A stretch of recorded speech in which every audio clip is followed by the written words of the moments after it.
from the heart of rural France. This is the Keto Woman podcast, brought to you by me. Hello Keto Lovelies, I'm Daisy Brackenhall, and I've spent most of my life struggling with my weight and confidence, and have always had a difficult relationship with food. Even when I finally got to my target weight, after weight loss surgery and eating low carb, I couldn't maintain it and I was miserable. I've been keto now for over 2 years, and it has given me the freedom to fall in love with food again, without the constant gain, loss, guilt, virtue cycle of before. Health and happiness is where it's at now, running on fat. Welcome to the Keto Woman podcast. Each week I'll be chatting to inspirational women, maybe even the odd man, to discover the secrets to their success so that I can share them with you. So what is keto? Keto is a way of eating that enables you to switch your body's main fuel source from sugar to fat. Who doesn't want to be a fat burner, right? But how do we achieve this? A great place to start is by keeping carbs under 20 grams a day. So things like leafy greens and above ground vegetables, plus some nuts and seeds and the incidental carbs you find in things like full fat dairy. Choose delicious fatty proteins and be free and easy with oily dressings on salad and butter on your veggies. Once you're in the swing of things, you can tweak it to suit you. Make your own personalized keto. You'll hear all sorts of ways to keto from my guests. There is no one way to do keto, no one size fits all. I hope to show you just how flexible and fabulous this way of eating can be. I'm not a doctor, and most of my guests won't be either, so we really can't give you medical advice. It's always best to consult your own doctor when making big changes to your diet and lifestyle, because they know you and your medical history, and so have access to the bigger picture. Wouldn't it be helpful to have one place where you could find all the links? Want to sign up to my new Patreon exclusive Facebook group, Daisy's Lovelies? No problem. How about subscribing to my YouTube channel?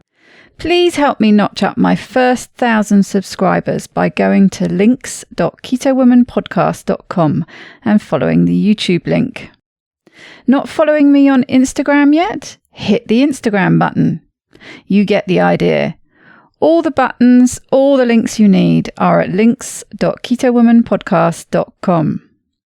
Thank you, Brandy Morris and Joelle, for supporting me and this podcast by making a pledge on my Patreon page. Do you want to hear your name here at the top of the show? Are you enjoying this podcast and would like to help me make more episodes?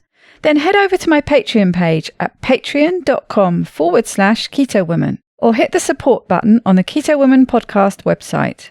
It means a great deal to me, and you will get to headline the show just like Brandy and Joelle did today. Welcome to episode number 117, part 2 of my conversation with Amber O'Hearn. Amber has been studying and experimenting with ketogenic diets since 1997 and has eaten a plant-free diet since 2009 after discovering its profound effects on her mood and cognition. She has presented at various conferences on the role of ketosis and meat eating in brain development and evolution. Her review on the evolutionary appropriateness and benefit of weaning babies onto a meat-based, high-fat, low-carb diet was included as testimony defending Professor Tim Noakes in his recent trial. She is a data scientist by profession, with prior publications in mathematics, linguistics, and psychology. She is also the founder and organizer of the fantastic carnivore conference CarnivoryCon. This year it will be held on the weekend of May 23rd and 24th, and you can find out more about the speaker lineup and get your tickets at carnivorycon.com. Enough of my intro ramblings, let's get back to my conversation with Amber.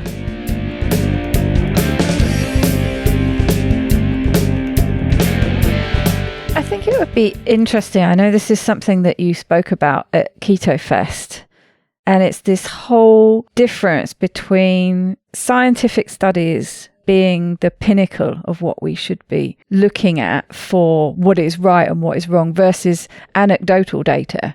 We were talking about this a bit before we started, and it goes round and round depending which way you're looking at it. And, you know, we hear all the time, don't you, that we need the scientific studies are the gold standard. That's what we need. That's the data we need. and we can't rely on anecdotal data. Yeah, it's often the anecdotal, it's the experience, it's the talking to people about their own experience that not only inspires us to do something, but shows us what can be done with eating a certain way or whatever it is you're looking at. I know you have quite a few opinions on this. I'd like to hear a bit more from you about it, because I think, well, you put it much better than I do, but I've seen you comment a few times about how studies obviously have their usefulness, but if they're completely different from your own experience, they're kind of no use to you at all. It's no use to tell you something is one way if your experience tells you it's the opposite. Yeah, thanks for asking me about that, because it is a topic I really, really like. Anecdotes are sometimes considered dangerous because if there's a fairly robust effect, but there are a lot of complicated factors. Like, for example, a lot of people are pretty persuaded that cigarette smoking is a causal factor in lung cancer. And there are always going to be some people who live for a really long time, even though they smoke a lot. And so that's the kind of anecdote that people get really upset about. They're saying, well, just because, this one person was really lucky doesn't mean that you can apply that to everyone. And I certainly would agree with that. But on the other hand, all science starts with an observation of something that seems surprising based on what you already believe. And what you already believe could even be based on studies. So there could be tons of studies saying that, or suggesting highly or supporting in some way some model that you have, like carbohydrates are necessary for the brain, like eating carbohydrates are necessary for the brain. But all it really takes is one person to not eat carbohydrates and not die to show that part of the model has to obviously be false, right? So there's a certain sense in which it really doesn't matter how many studies are supporting an idea. If your observation is in frank contradiction to it, then you have to believe your observation, and you have to realize that there's some breakdown somewhere. There's some assumption in the studies that doesn't apply to you, or something. You have to believe your observations. Another point that I like to talk about when it comes to anecdotes has to do with risk versus reward. So someone might say, you can't try a low-carb diet for weight loss because all of the effectiveness is just based on anecdotes and it's never been proven to work. Well, why does it matter if it's not proven? Because the cost to try it is essentially nothing. Like, I can try it. I can spend 3 weeks trying a ketogenic diet and see if it causes weight loss. And it has absolutely no bearing whether it's ever been sufficiently proven that it's going to cause weight loss or not cause weight loss, because it's so easy for me to try and the risks are so low, I might as well. Whereas if it were like, I don't know, swallow this really expensive medicine that has a whole bunch of side effects because there's a small chance that it might solve your complicated medical issue. That's a completely different ballgame. Then you want a whole lot of studies that really prove to a very strong degree that it's going to be safe and that it's going to be effective. Because if it's either not safe or it's moderately safe, but the chance that it's going to actually help you is low, then why bother doing it? I think it's a real mistake to brush anecdotes with this one wide brush when the context has so much of a bearing on whether an anecdote is something that you should use to guide your own experience or not. Yes, and I just don't like this whole dismissing people's experience because it doesn't fit with these scientific studies that have proven something. I get very unscientific when I get into these conversations because I just feel very stabby. And I cannot bear somebody trying to tell me they know my body better than I do. They know what I should be feeling. They know all this because there's a study that says it's so.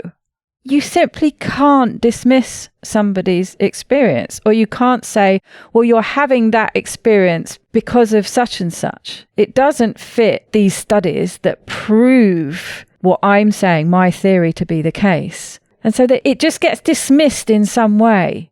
I can't stand it. It's just, I so strongly believe in validating people's experience, because that's all they have. And that's what is the most important to the individual.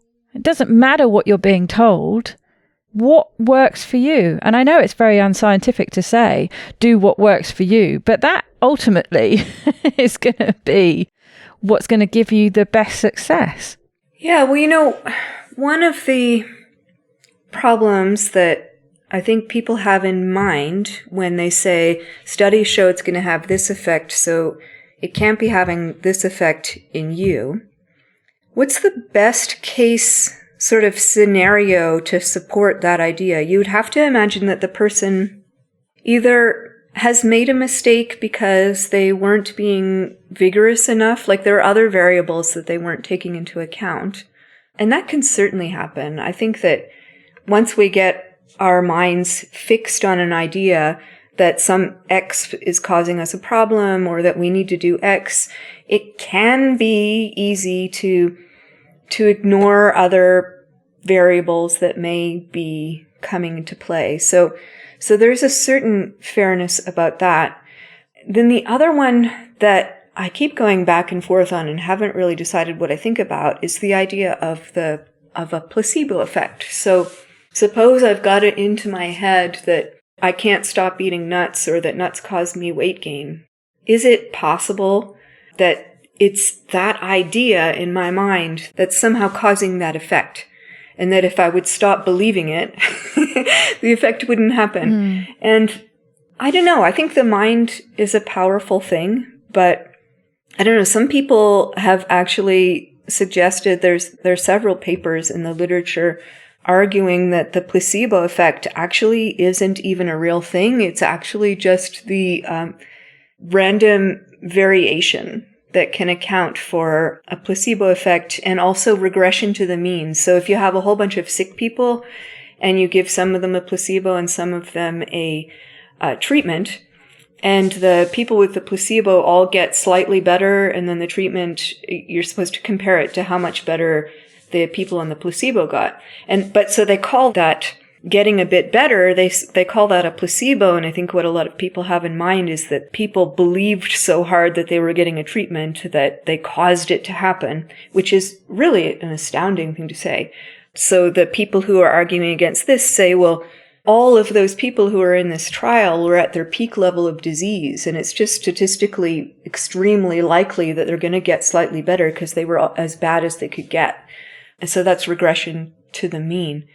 But if you're going to believe that your body can have a healing effect on you, then I think, wouldn't that be fascinating? Like, to the degree that that can be what's actually happening, I think we should, if we're going to say something like that, then we should give it seriousness and say, well, actually, if not eating nuts, or say, for my example, like say the reason that my bipolar disorder has gone into complete remission for like 10 years while not eating plants is because I have a really strong belief about the effect of plants on my mood. Well, who cares? Like, at some level, right? Like, if that's what it takes, then fine. I mean, it's not that bad.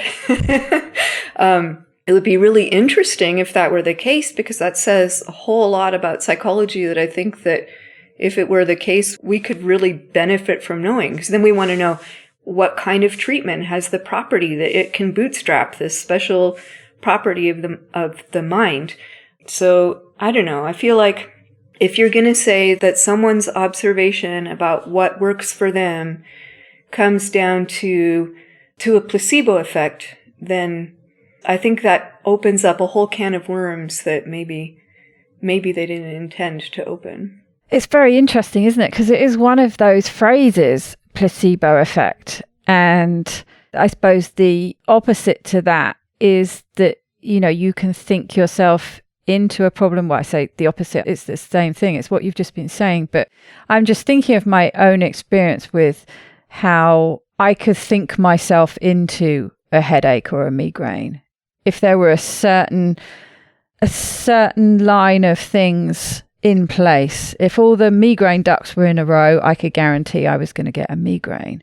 And this is, going back to the point where I was getting them far, far more frequently. I could guarantee pretty much that if I was stuck in a car with someone who had perfume on, I was going to get out of that car with a migraine. Mm-hmm. But then it does start becoming a self-fulfilling prophecy. And I know I've probably talked myself into a migraine many a time because I've just thought to myself, well, these circumstances are in place. I'm going to get a migraine. It's hard to test something like that. And I do. It is very hard to test, isn't it? And I think partly the thing with that, Elena Gross talked about the migraine bucket, and there's no sort of one cause for a migraine. There are all these different triggers. And it's when your bucket becomes so full that it spills over, and that's when a migraine happens. And there are things that fill that bucket far more quickly, like not getting enough sleep. For me, not eating keto. So if I'm eating a high carbohydrate diet, the bucket is already half full. Right. And then if I'm not sleeping properly, you can add another quarter to that. And then you'll just tip it over with that perfume. But the smelling perfume is like 2% or something. Right. But it's what flips you over. It's what makes the bucket spill over. But it's interesting. And yet, so if you drop that bucket down so that you're less vulnerable to it, then I could get in a car with someone who had perfume on and I wouldn't get migraine. Right. But it is interesting, isn't it? Just this whole, how you can think yourself into a problem and how you could potentially think yourself out of one. I don't know. It's tricky, isn't it? But it's interesting that you brought that up, that the whole placebo effect is potentially not what we think it is. Yeah, it's fascinating. You can go round and round in circles on these things, can't you? Mm-hmm. And drive yourself a bit nuts. But what it comes down to is if you have a certain experience with something, you need to look at that. Absolutely. You have to take yourself seriously because no study can cover all possibilities, and no study is going to cover every person's experience in every possible context. And so you should never discount your own experience. And that's what I like actually about when somebody does find something that works for them, they stop doubting themselves quite so much and start picking up some, getting some confidence back. I can remember seeing that with April, just this constant being knocked down because she kept trying things that people said were going to work. Well, this is going to work. This is what you need to do because this works. Eating less fat, eating less calories. This has to work. This is the theory. It's set in stone. It's got to work. But then, of course, when it doesn't work for you, how do you deal with that? Do you say, well, you're all wrong. All you people out there who are telling me this is the way it's going to work, you're all wrong. And it's me. No, what's more likely is you're going to say, yeah, well, it's me, isn't it? I've done it wrong. Mm-hmm. I haven't done it exactly how you told me to, or there's something broken in me that it's not working properly. But then when they stumble across something, just one person comes along, Siobhan comes along, hey, why don't you try this? And then all of a sudden, wow, this works. Starts gaining confidence, starting to be able to say, actually, no, you are all wrong. And this is what works because it's working and I'm getting the results. Right. I see that so much with keto. I've felt it myself, but I see it with other people, just gaining that confidence to be able to stand up for themselves. It's a wonderful feeling once something does start to work for you, even if it's not perfect, or you're certainly, most people hit bumps in the road later, even with things that do work well. But I don't know, it's like watching a child learn to do something with motor control or with walking or something. The gaining of competence is just so important to one's feeling of well-being and self-worth, really. Mm. When you feel like you don't have control of your life, it's a terrible feeling. Mm. And talking about anecdotal evidence, you know that I tried my own carnivore challenge, and I was really fired up for it. I'd just been to Low Carb Denver and to your Carnivory Con, so I'd been surrounded by all this carnivore stuff, and that was it. I was going to come home and I was going to try a 90-day carnivore challenge. It was going to be really strict. It was just meat and salt and water. We'd also discussed it. It was an interview we'd done, and we were having that interesting conversation about drinking too much. Oh, yes. Do you remember? Absolutely. And so that was part of my challenge. So I was only going to drink water. Mm-hmm. And actually, that was the thing that I struggled with most. I found that really, really hard. Well, the two things. One was the giving up butter, because I wanted it very strict. So I wasn't allowed any dairy, which included the butter. I found that very difficult. But also the not having the coffee and the tea. I found that really hard. I had to actually drink boiled water, having it hot quite a lot of the time to try and get over that. That was the thing I found the most difficult. But I thought that it was going to work really well. Yeah. Because I'd seen all these other people having great results. And actually because I'd been leaning that way anyway, eating not mostly, but heading towards. Often most of my meals were carnivore. Breakfast is always, and dinner was often just that way. So I thought, well, it's just going to be more of a good thing. Right. And it's going to be great. So I had high expectations. I went in with that bias that it might be going to be a bit hard, but that it was going to go the same way I'd seen it go with so many other people, including you and Siobhan. But it really didn't. I had lots of problems, and I spoke to you a bit about it at the time. We did actually solve the eye tremor. I had an eye tremor, and we figured out that was magnesium. That did help with that. Although, interestingly, that's come back a bit recently, and this time it can't be magnesium because I've been taking loads. But anyway, that resolved. But I had dreadful reflux all the time. I was getting headaches again. And my mood absolutely tanked. It's what kind of sort of started off the problems I've had with depression this year. So it's what started it, and it's only really started picking up again in the last few weeks. And the other interesting thing that made me think that it was hormonal was that I started getting hot flushes a lot. Wow. And I just put that down to coincidence. Well, it's just, I'm moving towards menopause, and I just assumed that maybe it had sped that up a little bit. But significant hot flushes, the way you hear people talking about that real furnace flaring up throughout. And I was getting them a lot, very frequently throughout the day. Whereas before, I'd only just started getting them a little bit during the night, early in the morning. And when I stopped, those mostly went away again.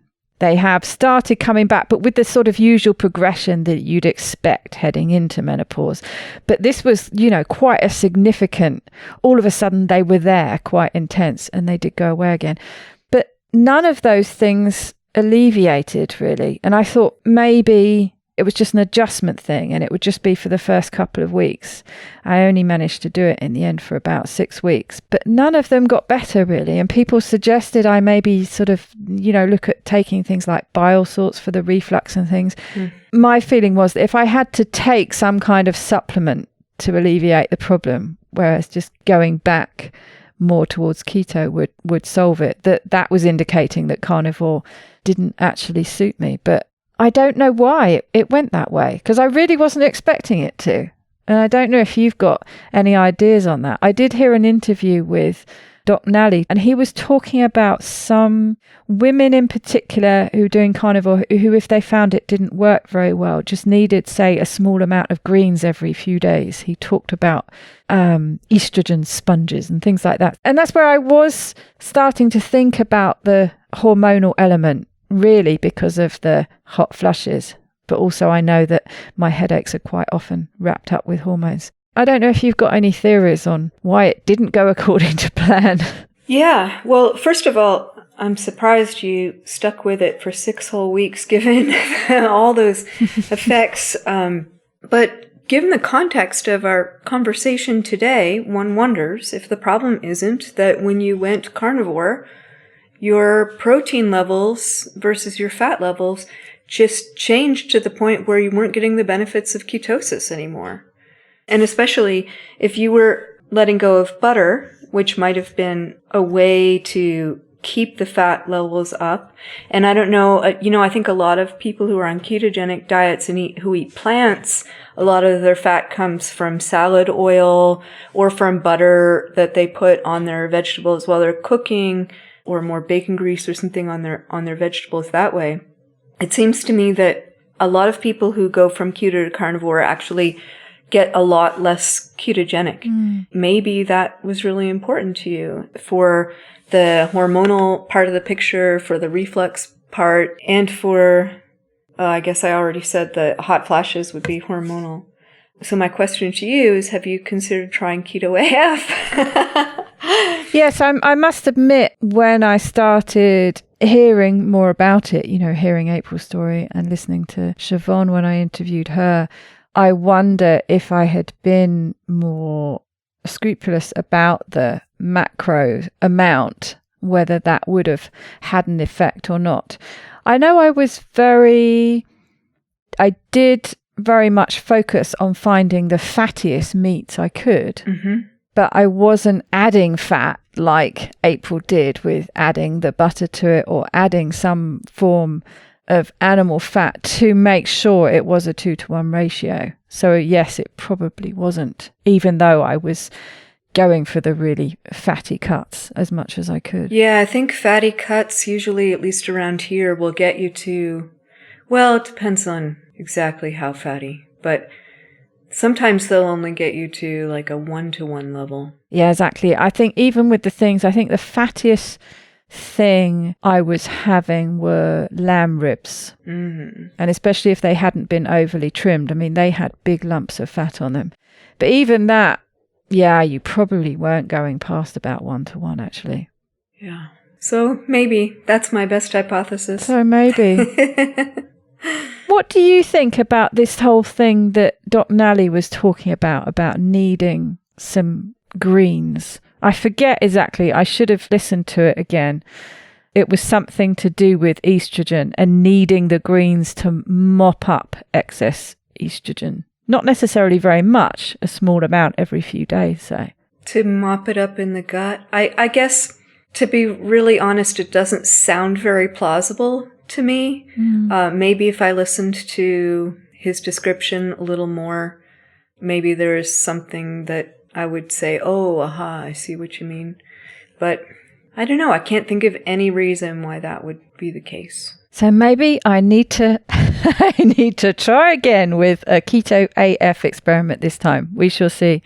But talking of experiments, I believe you're starting one as of today. Yes, I'm going to do a KetoAF style experiment. I have done one once before. I'm not sure if I mentioned this already.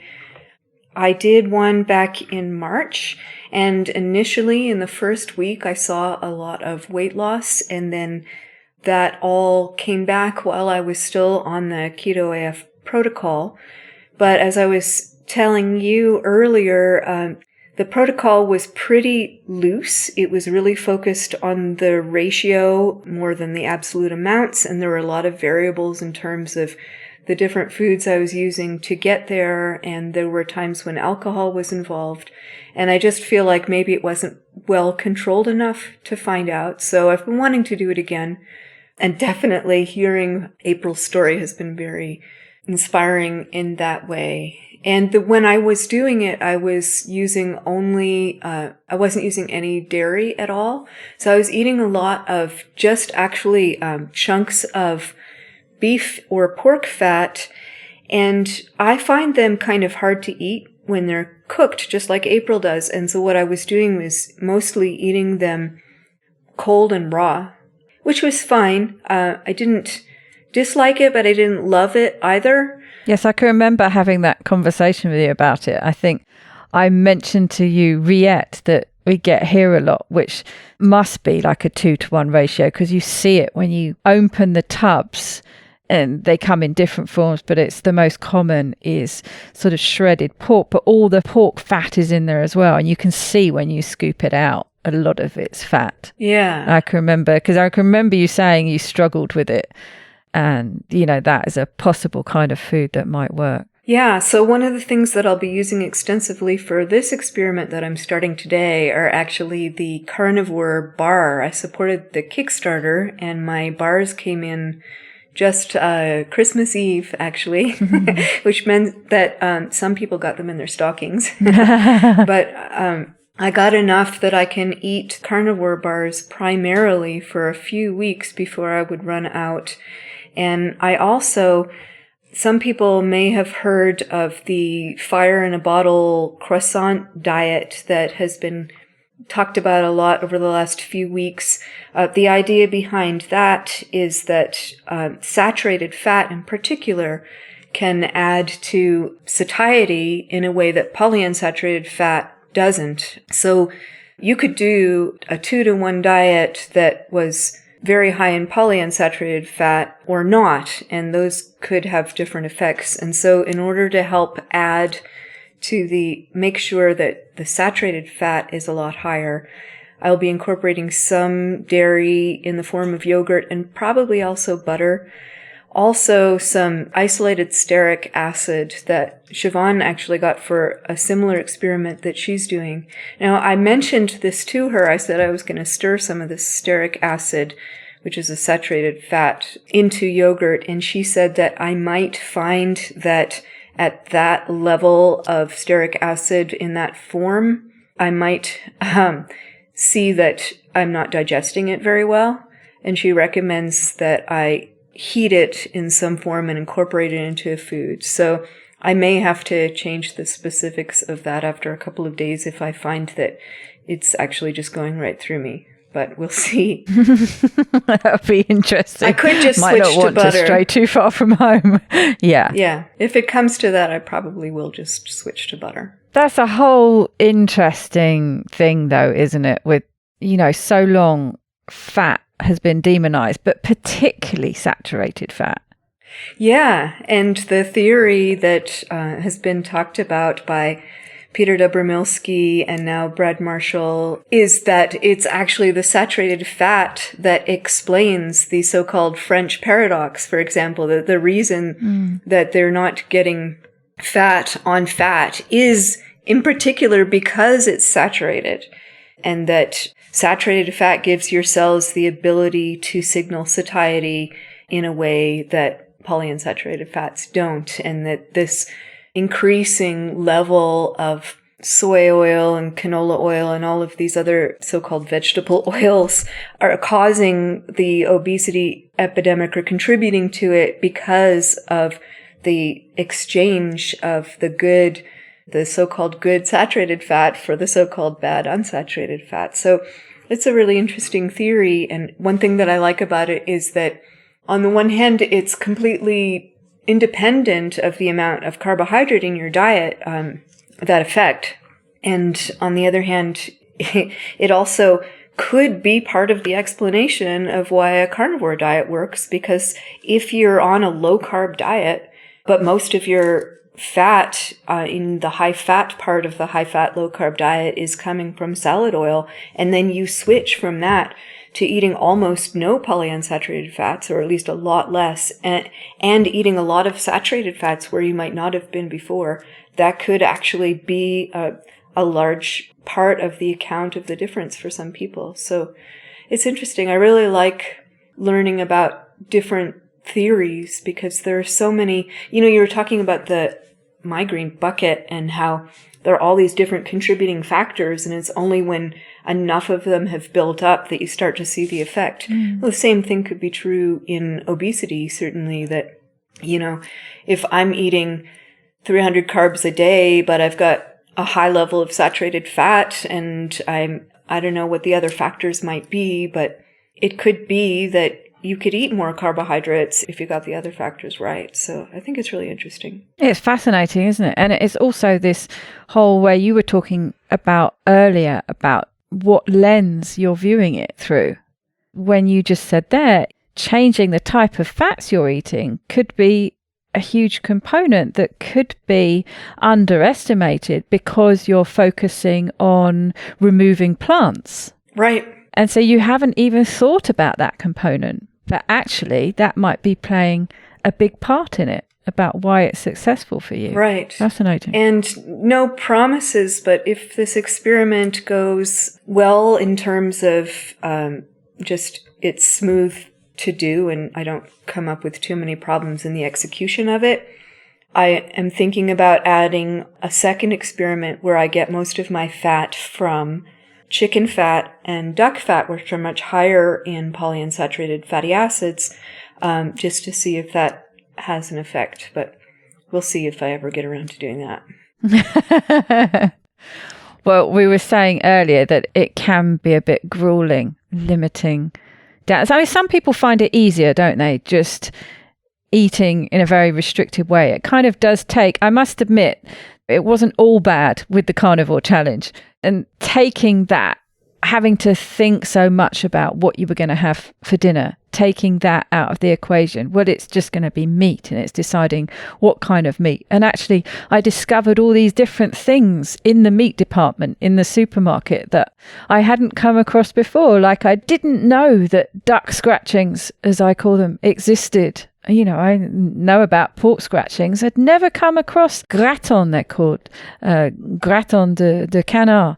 Delicious little, it's obviously all the snippets, but the skin and the fat that's been rendered down a bit when they're doing, I imagine, when they're confying the legs. Wow. They throw in all these bits and pieces and you get this little box of duck scratchings. Absolutely delicious. So I actually discovered that, you wouldn't think you would, going on such a restricted diet, but actually discovered some new foods that I liked. So that was interesting. And just the preparation time, the cooking time, everything just is so much easier and quicker. Oh, goodness, yes. So there's a lot of good parts to it too. I still make vegetable-based dishes occasionally for my children. And the difference in the amount of time it takes to cook them, say, a big soup or stir fry or a curry or something like that, than just throwing a steak on the pan. It's pretty amazing. It's incredible, isn't it? I had someone round for dinner a couple of times while I was doing the experiment. Complained all the time. One, because I wasn't drinking wine. He got cross about that. But also just that I was just eating meat. But the point is that I made other things for him. So some vegetables and things. And that was exactly, so I'd been used to, for a couple of weeks, just this quick and easy preparation. And then having to make some vegetables for him. Yeah, it was just this stark difference. You get used to it, but all of a sudden throwing it in. Yeah, it can take an extra it's hour. Time consuming. You should wash and chop and it makes a big difference. And if you think about that integrated over like a week or a month or a year, how much time are we losing? Absolutely. Especially if you don't enjoy it. I do like cooking, but I don't know, every day does add up. Me too. It's nice to just have quick and easy days. Mention quickly back there, Carnivory-Con, the first one. Oh, yeah. This year. We're right at the end of the year now, but great plans for 2020, I gather. It's moving to a 2-day event, is that right? It is. I'm really excited about it. We're doing it at the end of May, so May 23rd and 24th are the days. It's a Saturday and Sunday. Here, the Monday is a holiday, so we're going to go right late into the night on Sunday, and we're going to have fantastic food. We opened up the speakers for the community to submit talks, and the committee's still going through all the different talks that were submitted, so I can't give away all the talks yet, but I will say that Dr. Georgia Eid and Megan Ramos will be giving invited talks. I think we're just going to have a really great time, and I'm very excited about how well it was received last year that we were able to justify doing it again. Well, that was my first thought, I knew how well it went down because I was there, so I saw the reaction. But for you to be doubling the size of it effectively by doing it for 2 days, that told me straight away when I knew it was going to be a 2-day event that you've obviously got the demand for it. So that's fantastic. I hope so. And thank you for mentioning it. I hope that somebody who's listening didn't realize it was going on and now they know. They do. And I'll certainly be reminding people nearer the time and when tickets come out so that they don't miss out. Will it be in the same place? Will you be having it in the... Because it was a nice venue. Yes, the Boulder Theater. We'll be holding it there again. We will be eating there again, but it will be dinner, not lunch. Ah, right. Interesting. It was delicious food. Yeah. Black Belly will be returning, but we're also going to have Andrew Justice, who is the feasting expert at the fasting method clinic, for one of the days as well. Oh, really? That's interesting. Yeah. What was I going to say? The tickets are already on sale, so... Ah, they are? Yeah. Right. Okay. And where can people find them? Carnivorycon.com. Perfect.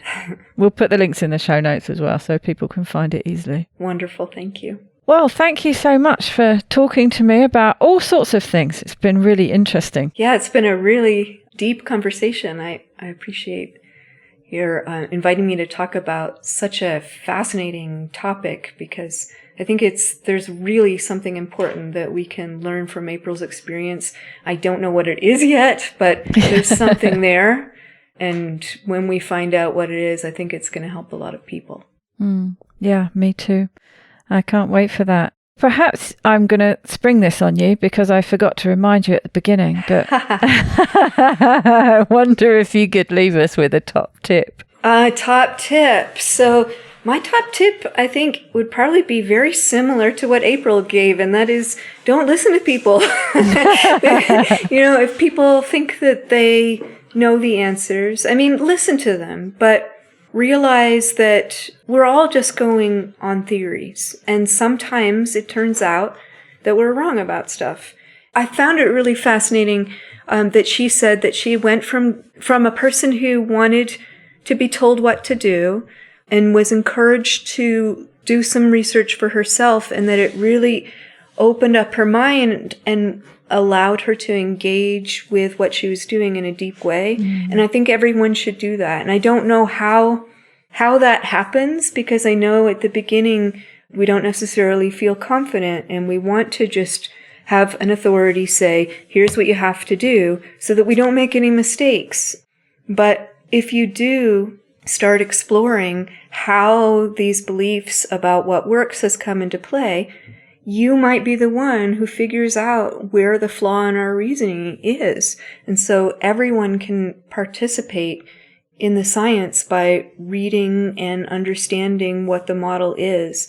And then if you have a personal experience or you see in someone else something not working, you have something to go on because you've made it something of yours. I think it's a common thing that people do get interested in why it's working. I think no matter why they start eating this way, be it keto, be it carnivore, and they might even be thinking to themselves it's a bit faddy, but they're going to give it a go as a diet that's, now become popularized.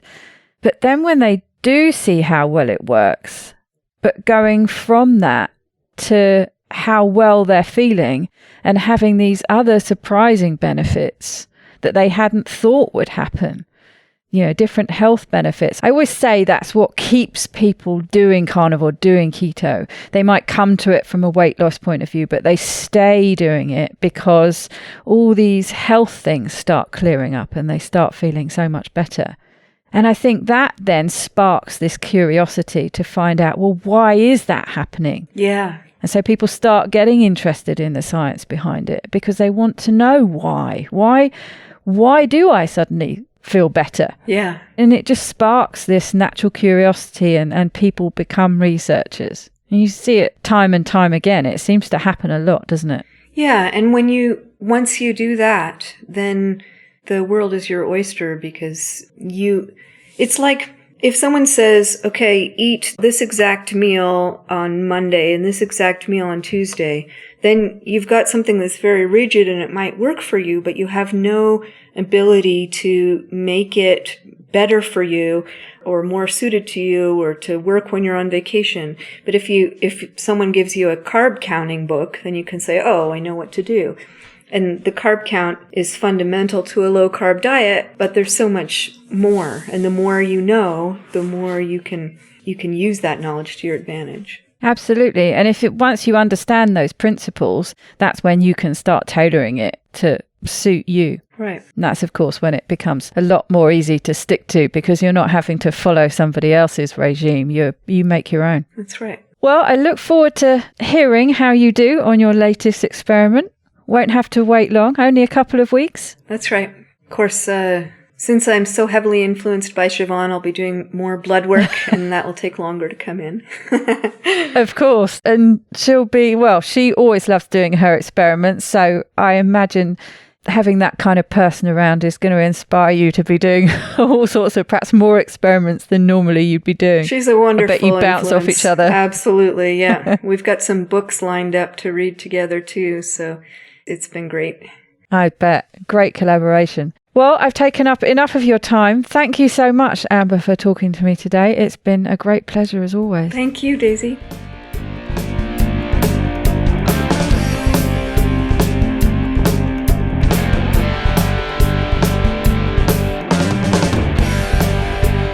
To get the resources and links from this show, please go to ketowomanpodcast.com/episodes.